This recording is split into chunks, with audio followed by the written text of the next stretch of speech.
There's some quite striking news emerging from Limerick GA this evening. It came out on their Twitter not long ago, a statement from the Limerick Senior Hurling Management Team, which reads, "On Sunday last, a member of the Limerick Senior Hurling squad was involved in a breach of our team protocols.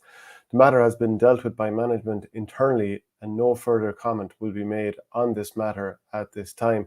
So this is a story that has clearly been bubbling over the last couple of days, and it's been picked up by the Irish Independent and published at 20 to 12 on Tuesday evening. It's obviously just gone past midnight now as we're picking up the story, but it's a story by Ken Foy. And just to go through what he says in the story, and just a quick look at it. A member of the senior Limerick hurling panel was arrested after an altercation in a pub in which a Tipperary hurler was allegedly headbutted. And obviously, to break away the two teams from the story, the two teams played against each other on Sunday, Limerick winning after a late surge there. They're two kind of rivaling neighbouring counties, so it probably wouldn't be that unusual that players from both sides could be in the same pub.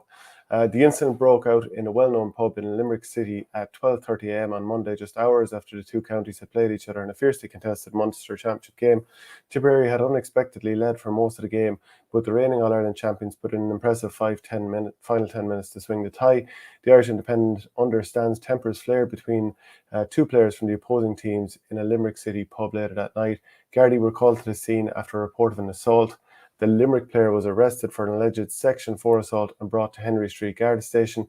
He was questioned before being released without charge later on Monday. A file will now be prepared for the Director of Public Prosecutions, who must decide whether to pursue a case. It's not clear whether the Tipperary player required hospital treatment after the incident. It is understood that a formal statement of complaints has not been made to Gardaí in relation to the case. Following queries from the Irish Independent, Limerick GA released a statement, which is what I just read out a couple of moments ago. A spokesman for Tipperary GA said they're not aware of any alleged incident in Limerick following last Sunday's senior game. So obviously, this is further headaches for John Kiley and his management team, and obviously the county board and everyone attached to Limerick GA. Certainly not what they'll be looking for heading into, I suppose, their final groups game this weekend, which comes up against Clare. It's probably not the first time that Kiley has had to deal with. I suppose most intercounty panels, there are issues. You're going to have people kind of stepping out here and there.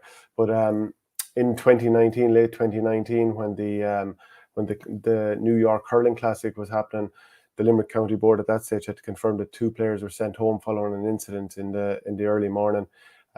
Footage had circulated widely on social media around that time of a fight between two people, and one believed to be a current member of the panel at the time. And at that time, the county board released a statement saying Limerick GA confirmed it sent home two panellists early from last weekend's New York Hurling Classic following an incident. Limerick GA expects the highest standards of behaviour and example from its players both on and off the field and will not tolerate any breach of those standards. A disciplinary process has commenced, and there will be no further comment in relation to this matter.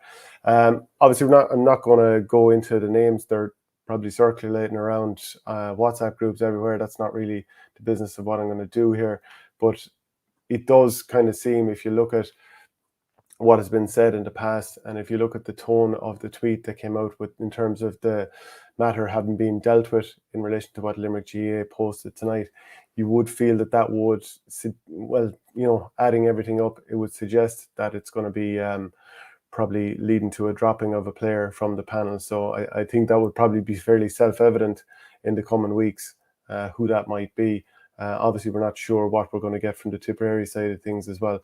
So it's definitely a big issue to have on the plate of an intercounty management team and county board, and it's something that Limerick are going to have to be, I suppose, asked a lot of questions about in the coming weeks. For Limerick, it's probably good in a way that the game against Clare is a bit of a dead rubber from their point of view, in the sense that, they'd like to finish top of the league table, but they're already through. They don't have to worry about it that much. It probably gives this story a little bit of time to die down. I suppose in a couple of years, I've heard people say a few times that because the pandemic happened, you had that incident in late 2019 in New York. The next couple of years, the world was basically shut down because of the pandemic. So, there's no opportunities for things like this to happen on any panel, really, for the most part. Obviously, there will be situations where people can go and do precisely as they like. But for the most part, people were keeping things fairly clean and fairly quiet. So, for Limerick, they're going to have to ride out this storm for a couple of weeks. John Kiley, when I asked him about the New York thing a couple of years ago, you can check out that interview from the playlist if you type in John Kiley and New York. He was very cool, very good at answering these sort of questions and moving on. I'd imagine he will do that, but it's definitely something he'd rather do without, because with the injuries they've had and dealing with the games coming thick and fast, something like this and the extra commentary that this will create around it, because media companies all over the place will certainly be talking about this and picking up this story. And look, we'll see what develops from here, but definitely not ideal for Limerick GA and obviously all the people involved.